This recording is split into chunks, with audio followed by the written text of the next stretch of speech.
مدینہ مدینہ مدینہ مدینہ مدینہ مدینہ مدینہ مدینہ اعوذ باللہ من الشیطان الرجیم بسم اللہ الرحمن الرحیم سورة الناس مدنیہ قل اعوذ برب الناس ملک الناس الہ الناس من شر الوسواس الخناس الذي يوسوس في صدور الناس من الجنة والناس۔ یہ سورہ ناس ہے جو مدینہ منورہ میں نازل ہوئی، اور سورہ فلق اور سورہ ناس دونوں ساتھ میں ہی نازل ہوئی ہیں۔ اس کا پس منظر آپ کے سامنے ذکر کیا گیا کہ نبی اکرم صلی اللہ علیہ وسلم پر جادو کیا گیا تھا، اس کے توڑ میں اللہ پاک نے یہ دو سورتوں کو نازل فرمایا، اور بھی اس کے بڑے فضائل ہیں، انشاءاللہ وہ عرض کیے جائیں گے موقع پر۔ یہ سورہ ناس ہے، اس کا نام ناس اس لیے ہے کہ بھائی اس کا ذکر ہے ناس کا، قل اعوذ برب الناس۔ ناس کا معنی ہوتا ہے لوگ، پبلک۔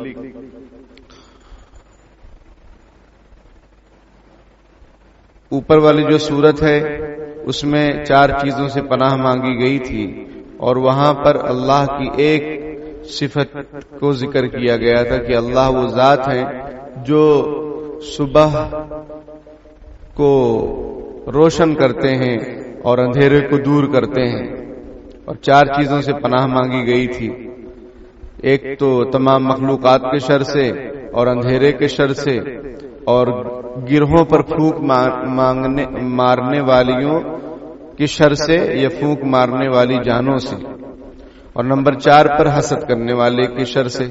یہ 4 چیزوں کی پناہ مانگی گئی تھی اوپر، اور اللہ کی ایک صفت ذکر کی گئی کہ اللہ وہ ذات ہے جو صبح کو روشن کرتے ہیں، رات کے اندھیرے کو دور کرتے ہیں۔ اب سورہ ناس میں دیکھیے، قل اعوذ برب الناس، آپ کہیے کہ میں آدمیوں کے مالک، ملک الناس آدمیوں کے بادشاہ، الہ الناس آدمیوں کے معبود کی پناہ لیتا ہوں۔ آپ کہیے اے نبی صلی اللہ علیہ وسلم، اعوذ میں پناہ لیتا ہوں، حفاظت چاہتا ہوں اس سے، برب الناس لوگوں کے رب سے، ملک الناس لوگوں کے بادشاہ سے، الہ الناس لوگوں کے معبود سے۔ یہاں اللہ کی 3 صفات بیان کی جا رہی ہیں۔ ایک تو یہ کہ اللہ رب العالمین ہے، رب الناس ہیں۔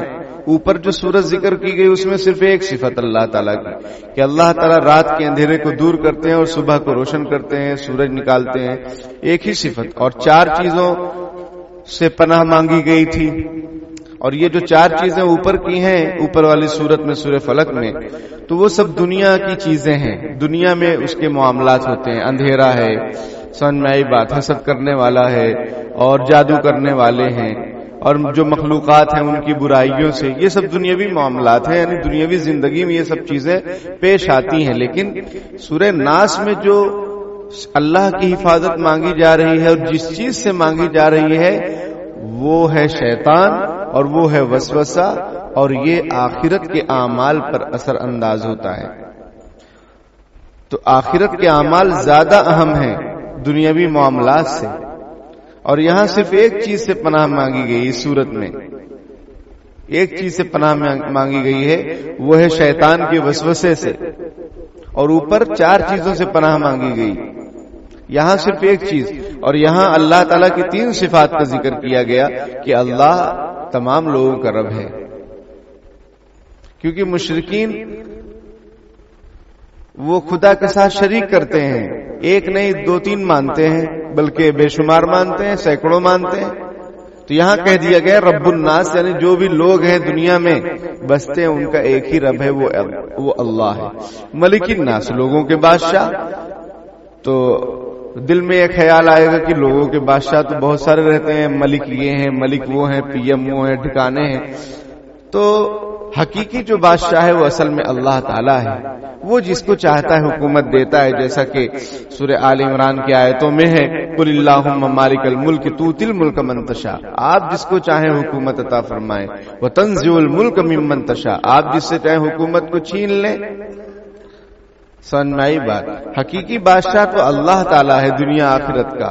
اس لیے یہاں پر کہا جا رہا ہے ملک الناس، لوگوں کے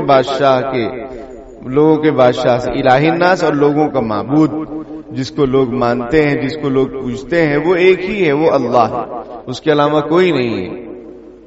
لوگوں نے 2-3 بنا رکھے ہیں، وہ سب غلط ہے. یا شریک کر رکھے ہیں کہ اللہ اکیلے کیسے کام کر لے گا، چلو علم دینے والا کوئی اور ہے، دولت دینے والا کوئی اور ہے، اور جو ہے زندگی دینے والا کوئی اور ہے. تو سورہ اخلاص میں سب چیزوں کی تردید کر دی گئی. اللہ الصمد، اللہ بے نیاز ہے، وہ کسی کا محتاج نہیں اپنے کام کاج میں. ولا یعود حفظہما، آسمان اور زمین کی بادشاہت اللہ کو تھکاتی نہیں ہے. سمجھ میں آئی بات؟ الہ الناس ایک ہے معبود. وَإِلَٰهُكُمْ إِلَٰهٌ وَاحِدٌ، تمہارا معبود ایک ہی معبود ہے. لا الہ الا هو الرحمن الرحیم. اور وہ کون ہے؟ وہ اللہ ہے، اور وہ بڑا مہربان رحم کرنے والا ہے. تو میں پناہ لیتا ہوں، میں پناہ مانگتا ہوں کس کی؟ جو لوگوں کا بادشاہ ہے، جو لوگوں کا رب ہے، جو لوگوں کا معبود ہے، اس کی میں پناہ لیتا ہوں. کس چیز سے؟ من شر الوسواس الخناس، وسوسہ ڈالنے والے، پیچھے ہٹ جانے والے شیطان کے شر سے. وسوسہ بھی ڈالتا ہے اور پیچھے بھی ہٹ جاتا ہے، نظر بھی نہیں آتا ہے. اس کے شر سے میں پناہ چاہتا ہوں. وہ کیا کرتا ہے؟ الذی یوسوس فی صدور الناس، جو لوگوں کے دلوں میں وسوسہ ڈالتا ہے. من الجنۃ والناس، اب وہ جن ہو یا آدمی ہو، چاہے جنات میں سے ہو چاہے آدمیوں میں سے ہو، وسوسہ ڈالنے والا. وسوسہ کسے کہتے ہیں؟ وسوسہ کہتے ہیں دل کے خیالات. دل میں کسی چیز کا بار بار تقاضا پیدا ہونا، اس کو وسوسہ کہا جاتا ہے. اور یہ کیسے ہوتا ہے؟ شیطان کیسے وسوسہ ڈالتا ہے؟ حدیث شریف میں نبی اکرم صلی اللہ علیہ وسلم نے ارشاد فرمایا کہ شیطان لوگوں کے دلوں کے پاس بیٹھا رہتا ہے مچھر کی شکل میں. سونڈ جیسے مچھر کی سونڈ ہوتی ہے، اس طریقے سے وہ بیٹھا رہتا ہے. جب آدمی اللہ کا ذکر کرتا ہے تو وہ پیچھے ہٹ جاتا ہے شیطان. اور جب وہ غافل رہتا ہے، یعنی اللہ کا نام نہیں لیتا ہے، تو شیطان وسوسہ ڈالتا ہے. جس طریقے سے مچھر آتا ہے، اس بیٹھتا ہے اور اپنے سونڈ کے ذریعے سے خون کو کھینچتا ہے آدمی کے. اسی طریقے سے مچھر کی شکل میں، اسی طرح سونڈ والی شکل میں شیطان بھی انسان کے دل کے پاس بیٹھا رہتا ہے. جب آدمی اللہ کا ذکر کرتا ہے تو وہ پیچھے ہٹ جاتا ہے، اور جب دل ذکر نہیں کرتا، آدمی اللہ کو یاد نہیں کرتا ہے، تو شیطان وسوسہ ڈالتا ہے. ہر برائی کی ابتدا وسوسہ ہے، ہر گناہ کی ابتدا وسوسہ ہے. پہلے خیال آتا ہے، ڈائریکٹ آدمی نہیں کر لیتا ہے، اور دل میں خیال آتا ہے، اور ڈالتا کون ہے؟ شیطان. اسی سے پناہ مانگی جا رہی ہے. تو یہ اس کے وسوسہ ڈالنے کا، شیطان کا وسوسہ ڈالنے کا طریقہ ہوتا ہے. اور جگہ جگہ وسوسہ ڈالتے ہیں. یہ صرف جو ہے برے کام میں نہیں، نماز میں، وضو میں، سمجھ میں آئی بات؟ میاں بیوی کے جھگڑوں میں، گھروں میں، ہر معاملات میں شیطان دخل اندازی کرتا ہے. کیونکہ اللہ تعالیٰ نے اس کو اختیار دے رکھا ہے. جب تک قیامت قائم نہیں ہوگی وہ لوگوں کو پریشانی کرتا رہے گا. اور اس نے مہلت بھی مانگی ہے، اللہ نے مہلت دے دی ہے. اور اللہ تعالیٰ نے فرمایا تھا کہ میرے جو مخصوص بندے ہوں گے ان پر تیرا بس نہیں چلے گا. میرے جو مخصوص بندے ہوں گے ان پر تیرا بس نہیں چلے گا. تو بہت بہکائے گا لیکن وہ لوگ تیرے بہکاوے میں نہیں آئیں گے. حدیث شریف میں ہے کہ شیطان اپنا جو ہے پانی کے اوپر اپنا تخت جو ہے لگواتا ہے، اور وہاں اپنے چیلے چپاٹوں کو بلاتا ہے کہ تم نے کیا کام کیا، تم نے کیا کام کیا۔ کوئی چیلا کہتا ہے کہ میں نے آدمی کو نماز سے روک دیا، کوئی کہتا ہے کہ میں نے اس کو نیک کام سے روک دیا، ایک آدمی جو ہے صدقہ خیرات کرنے جا رہا تھا، میں نے اس کو روک دیا، ایک آدمی نماز پڑھنے جا رہا تھا، میں نے اس کو روک دیا۔ شیطان کے چیلے مختلف اپنے کام گنواتے رہتے ہیں۔ اتنے میں ایک کہتا ہے کہ میں نے میاں بیوی میں جھگڑے کروا دیے اور طلاق تک نوبت پہنچا دی۔ شیطان کہتا ہے نعم انت، تو ہی میرا رائٹ ہینڈ ہے، آ جا قریب آ جا۔ اس کو شیطان گلے لگاتا ہے۔ کیوں؟ اس لیے کہ جب دو میاں بیوی جو ہوتے ہیں، ان میں جو جھگڑا ہوتا ہے اور ان میں جو انتشار ہوتا ہے اور جو طلاق کی نوبت آتی ہے، تو یہ صرف دو تک نہیں رہتا ہے معاملہ، یہ دو خاندانوں تک، اور اگر اولاد ہے تو اولاد تک متاثر ہو جاتی ہیں۔ دو خاندانوں میں بھی جھگڑا ہوتا ہے۔ ایک آدمی نماز نہیں پڑھنے گیا، اس کو شیطان نے روک لیا، تو اس کا نماز کا نہ پڑھنا ایک آدمی کا صرف اس کا پرائیویٹ لمیٹڈ مسئلہ ہے، لیکن طلاق والا معاملہ، اس میں تو کیا سے کیا ہوتا ہے، کتنے جھگڑے ہوتے ہیں، تو شیطان بہت خوش ہوتا ہے۔ تو اس طرح سے مختلف مقامات پر شیطان لوگوں کو وسوسے میں مبتلا کرتا ہے، پریشان کرتا ہے۔ مفسرین فرماتے ہیں کہ میاں بیوی کو چاہیے جن میں جھگڑے وغیرہ ہوتے ہوں، ان کو چاہیے کہ یہ سورت کو خوب پڑھیں، سورہ ناس کو، تاکہ شیطان کا ناس ہو جائے اور وہ رشتہ ناس نہ کرے۔ وہ جو رشتہ ناس کرنا چاہتا ہے، برباد کرنا چاہتا ہے، وہ نہ کرے۔ مجھے یاد آیا کہ ہمارے ننیحال میں ایک خاتون ابھی بھی ہیں، اللہ تعالیٰ ان کو لمبی عمر دے، وہ سورہ ناس نہیں پڑھتی تھی۔ کہتی تھی، وہ ہمارے نانی انہی کے پاس آتی ہیں، ابھی بھی آتی ہیں، پہلے بھی آتی تھی، تو کہتی تھی اس میں سب ناسی ناس تو ہے، اس کو کیا پڑھیں؟ سمجھ میں آئی بات؟ اس میں سب ناسی ناس تو ہے، اس کو کیا پڑھیں؟ ہمارے گاؤں میں ہماری برادری کے کچھ لوگوں نے وہ جو ہوتا ہے نا لیکپال جو ہوتا ہے، اس کو پکڑے اور کہنے لگے بھائی ادھر سے راستہ نکالو، مطلب مسجد کا اور ہماری بستی کا راستہ پاس کرو کسی طریقے سے، زمین وغیرہ سے۔ تو وہ مان نہیں رہا تھا، وہ غیر مسلم تھا۔ تو ان لوگوں نے مجھے بتایا کہ ہم نے اس کو ایک مرتبہ مغرب بعد پکڑے اور اس کو گرا کے سورہ ناس پڑھنا شروع کر دیے، اعوذ برب الناس ملک الناس الہ الناس۔ وہ اتنا ڈر گیا، اس نے سارا راستہ وغیرہ سب پاس کر دیا، اس نے سوچا سب ناسی ہو جائے گا۔ تو شیطان یہ چاہتا ہے کہ انسان کو اللہ سے دور کر دے، جنت سے دور کر دے، شریعت سے دور کر دے، اس لیے وہ وسوسے ڈالتا ہے۔ وضو کے اندر بھی وسوسہ ڈالتا ہے۔ وضو کے اندر جو وسوسہ ڈالنے والا شیطان ہے اس کا نام ہے ولہان، یعنی سب کے نام بھی ہیں۔ تو وہ وسوسہ کیسا ڈالتا ہے وضو میں؟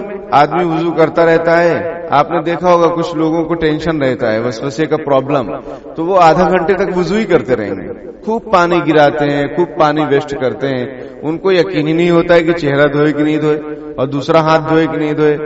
سمجھ میں آئی بات؟ اس میں وہ وسوسے میں مبتلا رہتے ہیں، یہ شیطان ان کو وسوسے میں ڈالتا ہے۔ اسی طریقے سے آدمی نماز کے لیے جب کھڑا ہوتا ہے تو بھی اس کو شیطان وسوسے میں ڈالتا ہے۔ حدیث شریف میں ہے کہ جب اذان ہوتی ہے تو شیطان ہوا چھوڑتے ہوئے بھاگتا ہے تاکہ وہ اذان کی آواز نہ سن لے، کیونکہ حدیث شریف میں کہ جو کوئی بھی اذان کی آواز سنے گا، جہاں تک آواز جاتی ہے، قیامت کے دن وہ چیزیں گواہی دیں گی مؤذن صاحب کے بارے میں کہ انہوں نے اللہ کی طرف بلایا تھا۔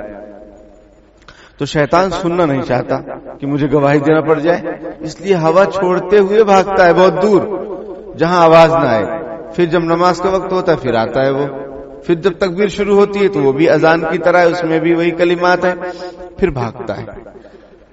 جب تکبیر کمپلیٹ ہو جاتی ہے پھر نماز میں آتا ہے۔ آپ صلی اللہ علیہ وسلم فرماتے ہیں کہ انسان کے دل پر آ کر وہ بیٹھ جاتا ہے اور وسوسہ ڈالنا شروع کرتا ہے، یاد دلاتا ہے سب چیزوں کو جو آدمی کبھی باہر اس کا خیال بھی نہیں آتا ہے۔ آپ نے دیکھا ہوگا نماز میں تمام چیزوں کا خیال آئے گا، مرحومین کی یاد آئے گی، ان کی یاد آئے گی، ان کی یاد آئے گی، جن کا خیال اس کو نماز سے باہر آدمی کو نہیں تھا۔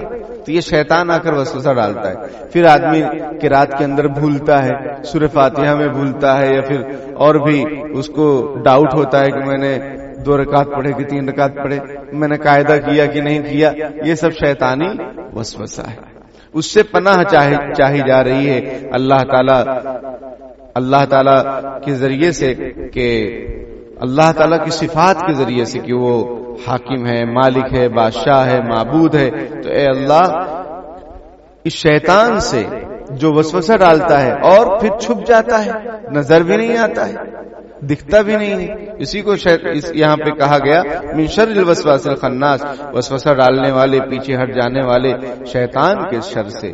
وہ دکھتا نہیں ہے، آدمی کا دشمن اگر نظر آئے تو آدمی اس سے بچ سکتا ہے، بچنے کی تدبیر کر سکتا ہے، لیکن دشمن نظر ہی نہ آئے، اب پتہ نہیں کہاں سے گولی چل رہی ہے، سمجھ میں آئی بات، تیر کہاں سے آ رہا ہے معلوم ہی نہیں ہو رہا ہے، تو آدمی بچنا مشکل ہو جاتا ہے۔ اس طرح یہ شیطان ہے، تو اس سے بچنا مشکل ہے، لیکن اللہ اپنے بندوں پر مہربان ہے۔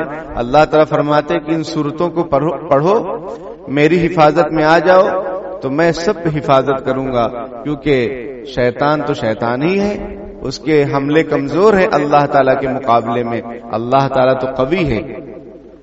پھر یہاں ایک بات یہ آئی کہ من الجنۃ والناس، اب وہ چاہے جنوں میں ہو یا آدمیوں میں سے ہو، اصل میں شیطان جو ہے یہ جنات کی قسم ہے۔ قرآن میں وَإِذْ قُلْنَا لِلْمَلَائِكَةِ اسْجُدُوا لِآدَمَ فَسَجَدُوا إِلَّا إِبْلِيسَ كَانَ مِنَ الْجِنِّ، کہ ہم نے جب حکم دیا فرشتوں کو کہ آدم کو سجدہ کرو، سب نے سجدہ کیا سوائے ابلیس کے، اور وہ جناتوں میں سے ہے۔ کان من الجن، وہ جو اس کی جنس ہے، وہ جو جس ڈپارٹمنٹ سے ہے وہ ہے جنات، تو جناتوں میں سے ہو شیطان، والناس، یہ لوگوں میں سے ہو، مطلب لوگوں میں سے کا کیا مطلب؟ اس کا مطلب یہ ہے کہ لوگ بھی بہکاتے ہیں، کچھ تو لوگ بھی دیوانہ بنا دیتے ہیں۔ اور شیخ علامہ جلال الدین رومی رحمت اللہ علیہ فرماتے ہیں اے بسا ابلیس آدم روئے است، کہ بہت سارے ابلیس آدم کی شکل میں زمین پر گھوم رہے ہیں، بس باہر دستے نبایت داد دست، ہر ایک کے ہاتھ میں ہاتھ نہیں دے دینا چاہیے۔ کار شیطان می کند نامش ولی، شیطانی کام کرتا ہے اور اس کا نام ولی ہے۔ گر ای ولی است لعنت بر ولی، اگر یہ ولی ہے تو ایسے ولی پر لعنت ہے جو شیطانی کام کرے اور وہ ولی بن جائے۔ تو اس میں ایک بات آئی کہ اے بسا ابلیس آدم روئے است، کہ بہت سارے ابلیس آدم کی شکل میں ہیں جو لوگوں کو بہکاتے ہیں، گمراہ کرتے ہیں، کہ پہلے وہ آئیں گے، یعنی انسانوں میں بہت سارے ایسے ہیں آپ دیکھیں گے۔ اس لیے تو کہا گیا کہ آپ کی سنگت اچھی ہونی چاہیے، دوست اچھے ہونے چاہیے، اس لیے المرء علی دین خلیلی، نبی اکرم صلی اللہ علیہ وسلم نے ارشاد فرمایا انسان اپنے دوست کے مذہب پر چلتا ہے، جیسا دوست جیسی سنگت ویسی رنگت، جیسی سنگت ویسی رنگت، سمجھ میں آئی بات؟ تو اس لیے جنات تو ہے ہی، شیطان تو ہے ہی بہکانے والا، وسوسہ ڈالنے والا، انسانوں میں بھی ایسے لوگ موجود ہیں جو گمراہ کرتے ہیں۔ حضرت معاذ ذوالفقار نقشبندی دامت برکاتہ فرماتے ہیں کہ اپنی بچیوں کی سہیلیوں پر نظر رکھو، کیونکہ بچی نیک ہوتی ہے بعض مرتبہ، لیکن اس کی سہیلیاں اس کو گمراہ کر دیتی ہیں کہ ارے تو ایسی ہے ویسی ہے، تجھے فلاں لڑکا دیکھ رہا ہے، یہ دیکھ رہا ہے، یعنی گمراہ کر دیتی ہیں سہیلیاں، یا وہ آؤٹ آف کنٹرول ہوتی ہیں تو اس کو بھی اسی میں ڈبا دیتی ہیں کہ چلو یہاں گھومنے وہاں گھومنے، یہاں پکنک وہاں پکنک، اور تباہ کر کے رکھ دیتی ہیں۔ تو اس لیے دیکھنا چاہیے انسان کو کہ وہ کس کے ساتھ دوستی رکھتا ہے، کس کے ساتھ اٹھتا بیٹھتا ہے، جیسے لوگ ہوں گے ویسے اثرات آئیں گے۔ تو لوگ بھی ایسے ہوتے ہیں جو گمراہ کرتے ہیں، تو ان کے شر سے بھی پناہ چاہی جا رہی ہے، ان کے وسوسے سے بھی پناہ چاہی جا رہی ہے کہ وہ گمراہ کریں۔ شیطان تو ہے ہی انسان کے پیچھے، لیکن انسانی شکل میں شیطان کے آلہ کار بھی موجود ہیں۔ کیا آپ نہیں سنتے کہ کچھ لوگ آتے ہیں ٹی ویوں پر اور چینلوں پر کہتے ہیں سود کو حلال ہونا چاہیے، سود کے بغیر کیسے جو ہے معاشی ترقی کی جا سکتی ہے اور جو ہے تجارت میں کامیابی حاصل کی جائے، یعنی حرام کو حلال کر رہے ہیں۔ تو وہ شیطان تو اب آئے گا نہیں ٹی وی پر، تو وہ اپنے آلہ کار کو بھیجتا ہے، یعنی اپنے آلہ کار کو استعمال کرتا ہے انسانی شکل میں۔ جیسے آپ نے سنا ہوگا کہ لڑکی مرد ہے تو وہ عورت بن جائے، اس کی بھی ڈیمانڈ ہے کچھ ملکوں میں۔ پھر مرد جو ہے شادی کر سکتے ہیں، اسی طریقے سے لیو ان ریلیشن شپ یہ بھی ہے کہ شادی سے پہلے جو ہے مرد عورت ساتھ میں رہ سکتے ہیں، سب حرام ہے۔ شیطان تو حرام کام میں مبتلا کرتا ہے، ان شیطان ولا تتبعوا خطوات الشیطان، اور قرآن میں کہ شیطان کے نقش قدم پر مت چلو، اور وہ کیا کرتا ہے، وہ بے حیائی اور برائی کا حکم دیتا ہے۔ یا امر بالفحشاء والمنکر، شیطان بے حیائی اور برائی کے کاموں میں انسان کو لگاتا ہے، تو وہ ڈائریکٹ نہیں آتا. لوگ ایسے رہتے ہیں، ایسی حکومت بنتی ہیں، ایسے منتری ہوتے ہیں جو ڈیمانڈ کرتے ہیں کہ ایسا قانون لایا جائے کہ مرد مرد شادی کر لیں، مرد مرد ساتھ میں رہیں. بتائیے یہ خلاف فطرت معمول. اسی طریقے سے بہت سارے ایسے فتنے یوٹیوب وغیرہ پر موجود ہیں جو آدمیوں کی شکل میں ہیں، لیکن وہ امت کو گمراہ کر رہے ہیں. وہ قرآن کے ذریعے سے امت کو گمراہ کر رہے ہیں، وہ حدیث کے ذریعے سے امت کو گمراہ کر رہے ہیں، وہ صحابہ اکرام کو برا بھلا کہہ رہے ہیں اور لوگ ان کے فالوور بن رہے ہیں. سمجھ میں آئی بات؟ انبیاء اکرام کی گستاخی کر رہے ہیں، لوگ ان کے فالوور بن رہے ہیں. اسی کو ایک صاحب نے لکھا کہ دیکھیے آج کل بہت سارے یوٹیوبر ہیں اور اسکالر بنے ہوئے ہیں اور ان کے اتنے فالوور ہیں، تو جب دجال آئے گا تو اس کے بھی فالوور ہو جائیں گے. جب ان کے فالوور ہیں تو دجال کے بھی فالوور ہوں گے. بہرحال یہ سورہ ناس ہے اور اس میں خاص طور پر وسوسے سے پناہ چاہی جا رہی، شیطانی وسوسوں سے. انشاءاللہ اور بھی تفصیلات اور ان دونوں سورتوں کی فضائل اگلی مجلسوں میں ذکر کی جائیں گی. وآخر دعوانا الحمدللہ رب العالمین.